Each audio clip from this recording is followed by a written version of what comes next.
And they had a dormitory for us, and I said, "Well, I want to go to the hotel one night." So they had the Desert Inn.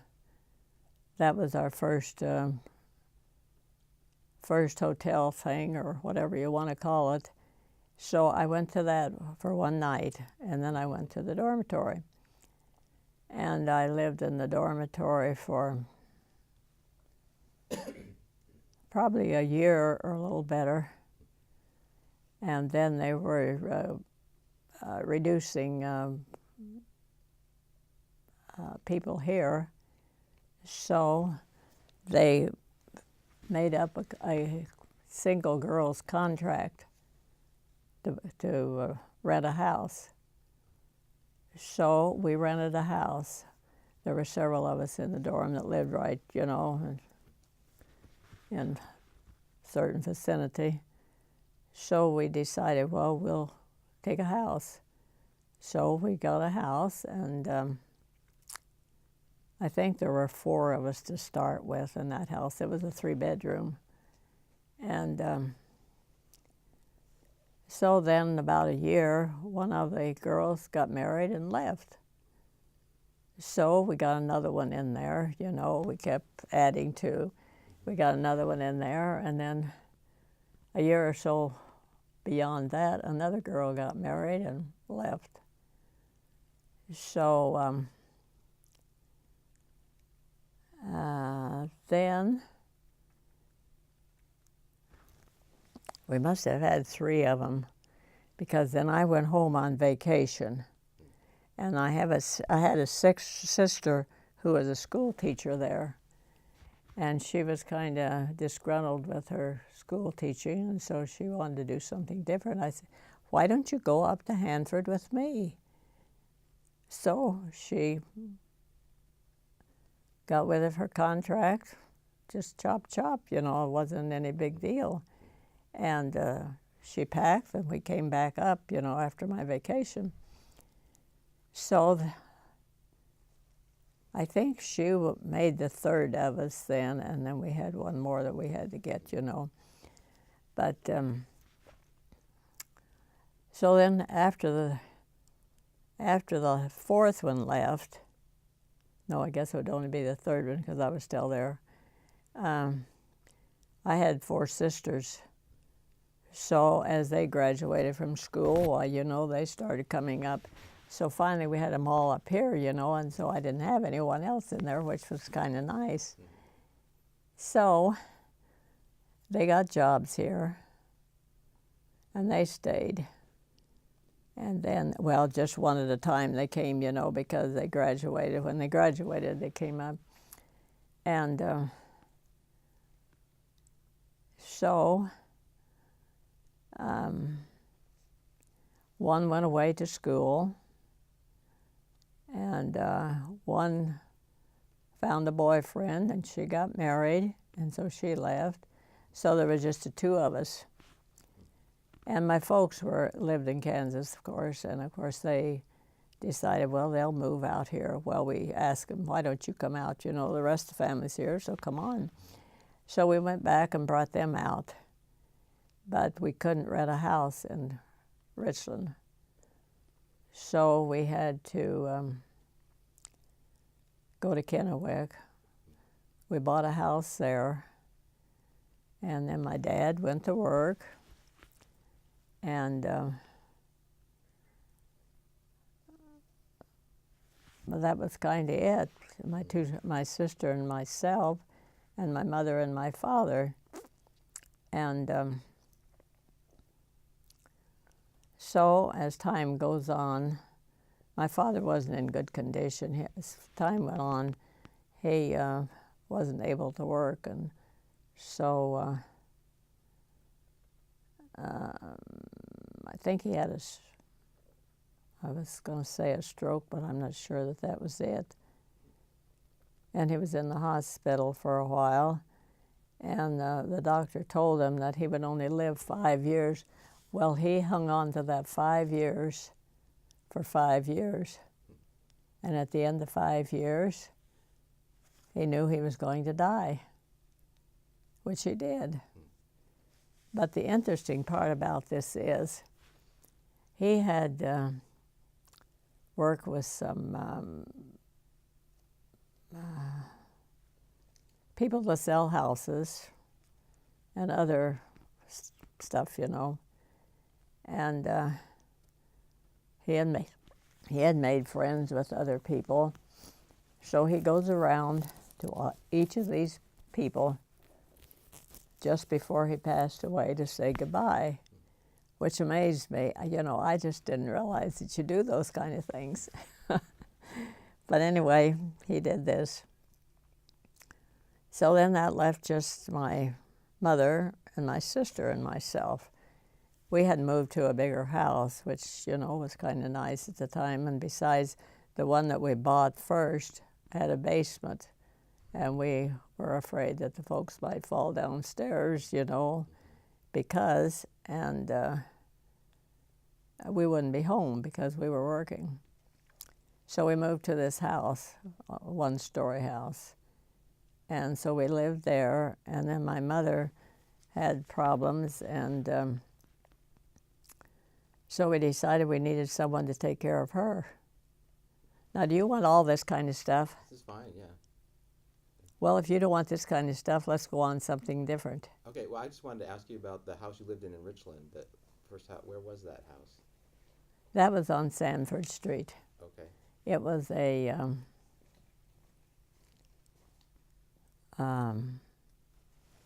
what were those things we had? It was a... Was it one of the alphabet homes or prefab? Or? Similar to a prefab, but I don't think that's what it was called at that time.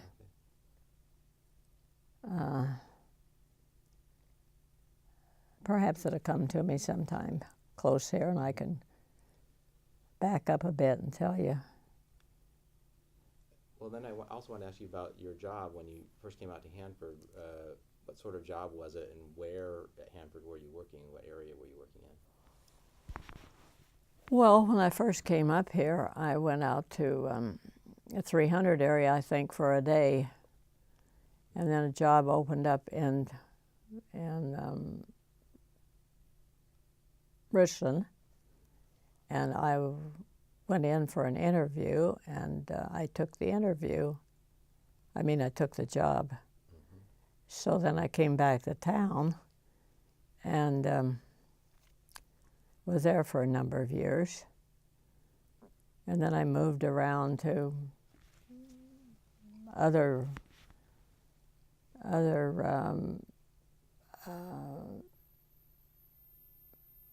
people that had job openings.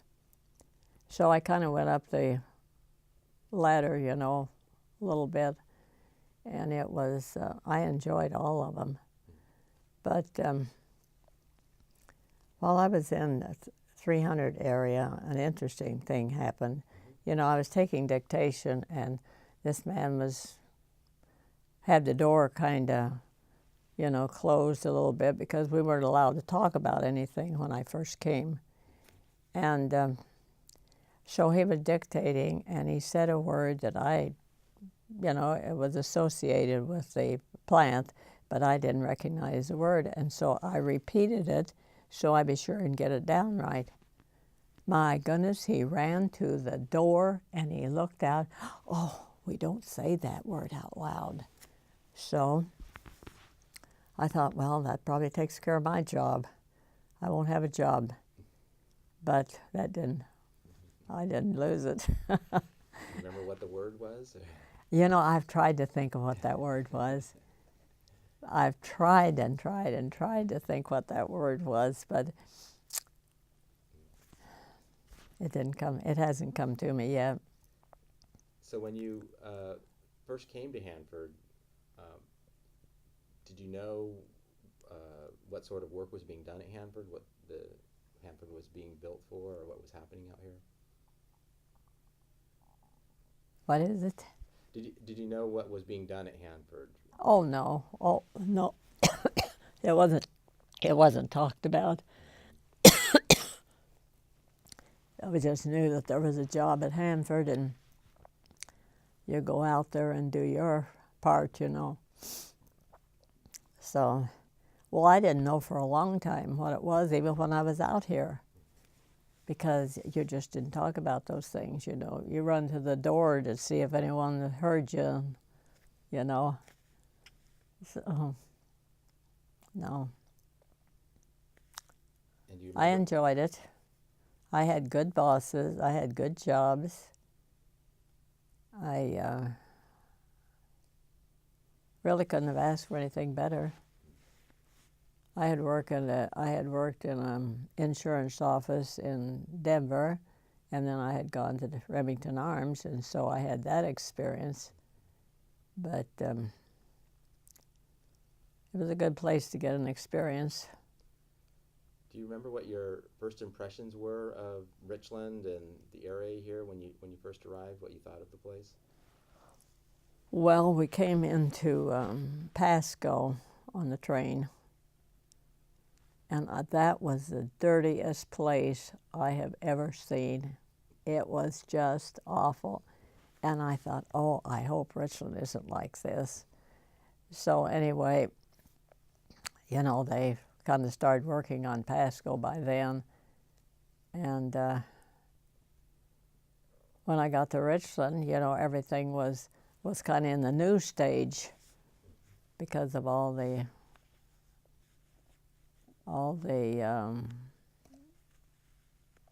new houses, all the new equipment that was available, you know.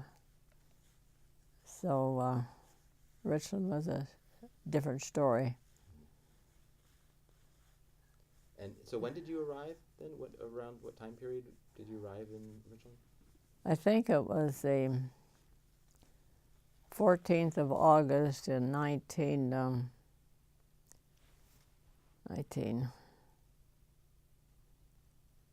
probably 43.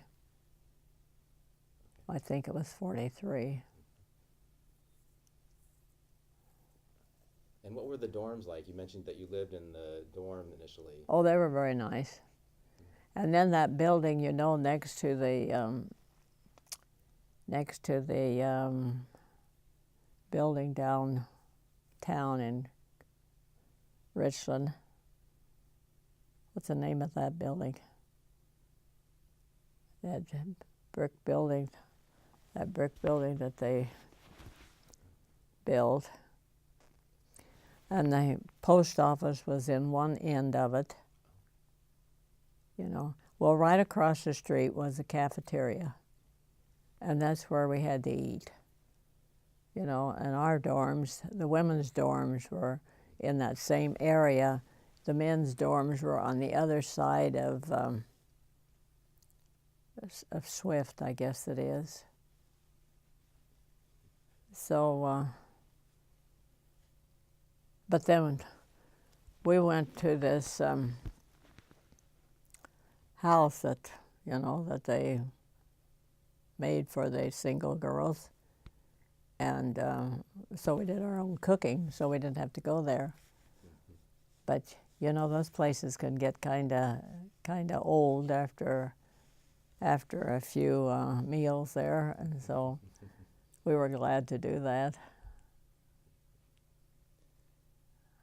What sorts of things were there in the area for entertainment in Richland? Were there movie theaters at all, or any places to go like that for entertainment?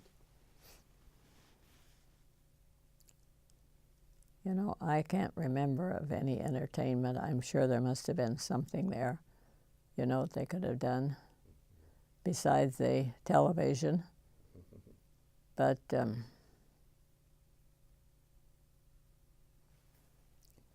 I think there was some, you know, the high schools had ball, and so I think some of them went to that. And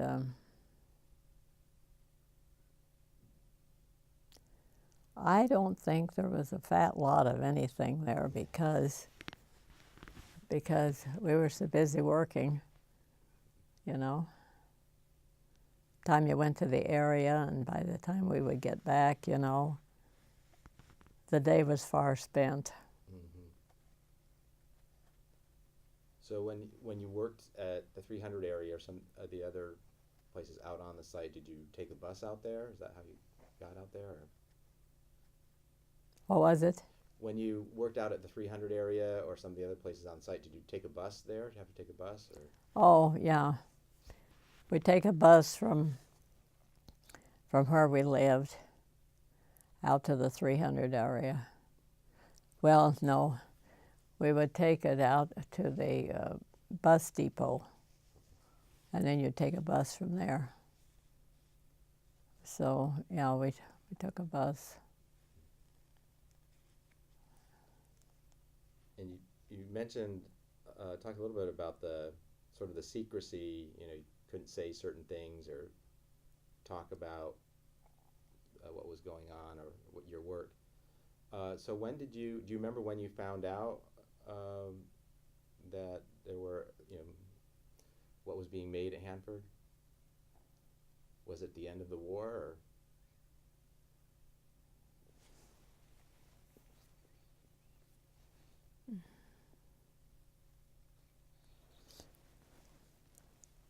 You know, I'm not sure. I can't remember when I found out about that. You know, the thing is, knowing that we weren't supposed to know, it wasn't that important. So we didn't go around asking people, you know, what are we doing? Just go ahead and do it. And so I don't know. I can't remember when it seems like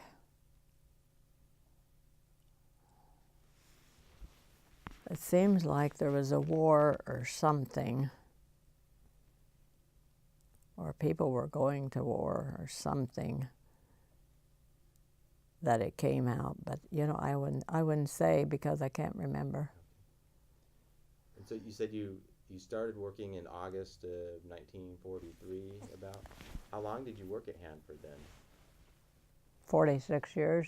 Wow. Long time. And so when you initially came, were you working for DuPont? Right. Mm-hmm. And then did you work for some of the other companies that came later, GE or some of the other companies? Yeah, and I worked for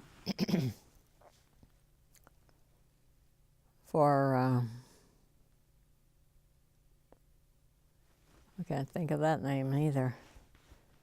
I worked for DuPont, I worked for GE, I worked for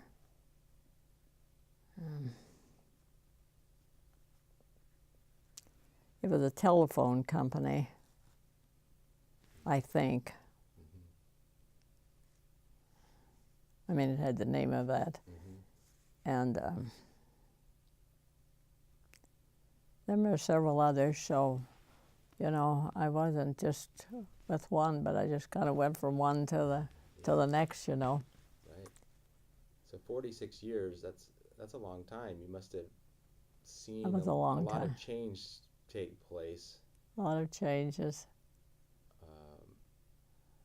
What are some of the changes, any of the changes that you saw in ways the community changed or Hanford itself changed?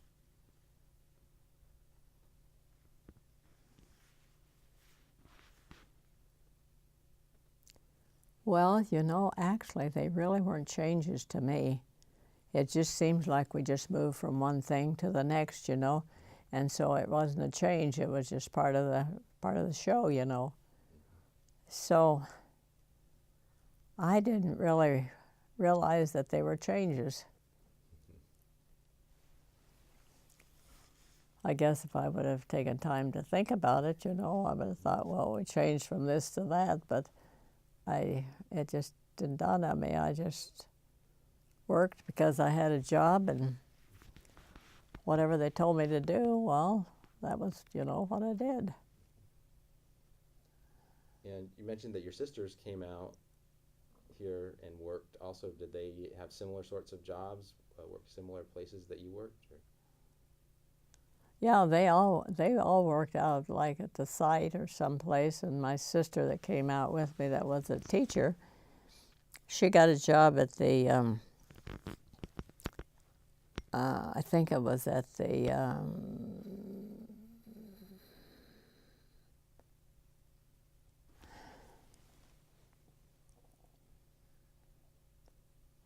I think at the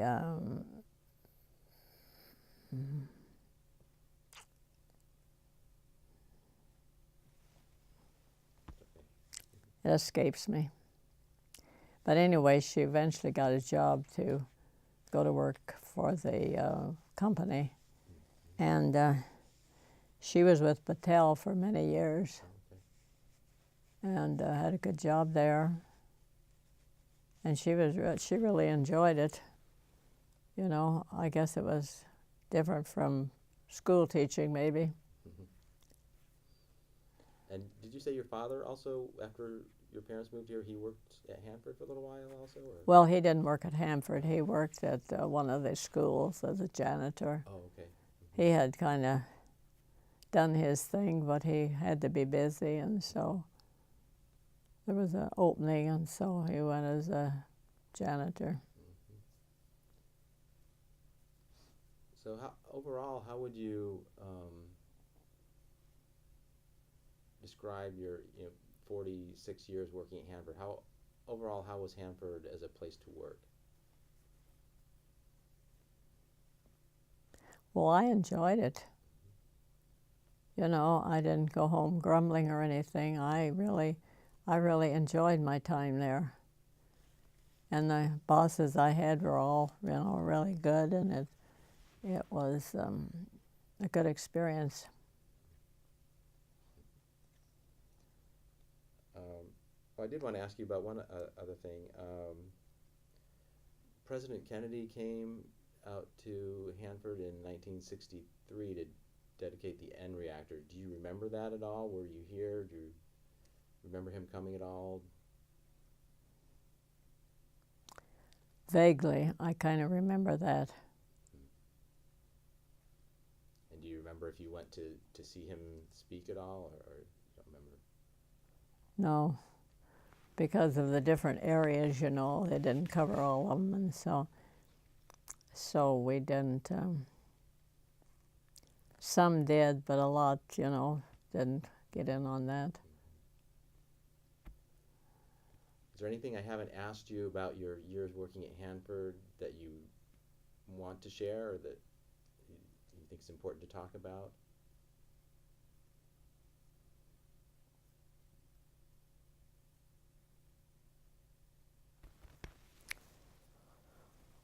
Well, my last bout was 13 years in the 300 area. That was that's the last place I worked. So,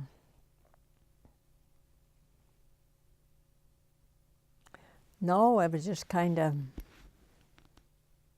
same old, And so I only worked in the 300 area and Richland. I didn't go any farther out. So, now my sisters, I had two sisters that worked in the area, and they thought they had a hilarious time riding the bus, and all this, meeting all these people. So they had a great time. So it wasn't something that we just, took because there was nothing else to take, So, yeah, they had a great time, and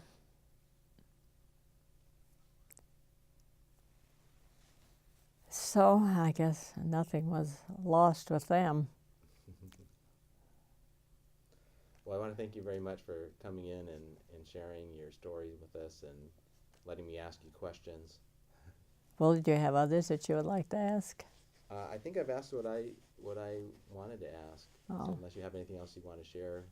that I Bob. haven't asked about? I apologize, but I missed the slating and probably the first 2 minutes of our interview. Oh, okay. Okay, so if there's anything you wanted to go over at the very first. Oh, the very beginning. Yeah. Okay. And I would slate it again, I'm sorry for Sure, no problem. the hassle. So let's maybe go back. So he's saying you didn't quite get the first couple of minutes of our conversation. So if you could just again talk about,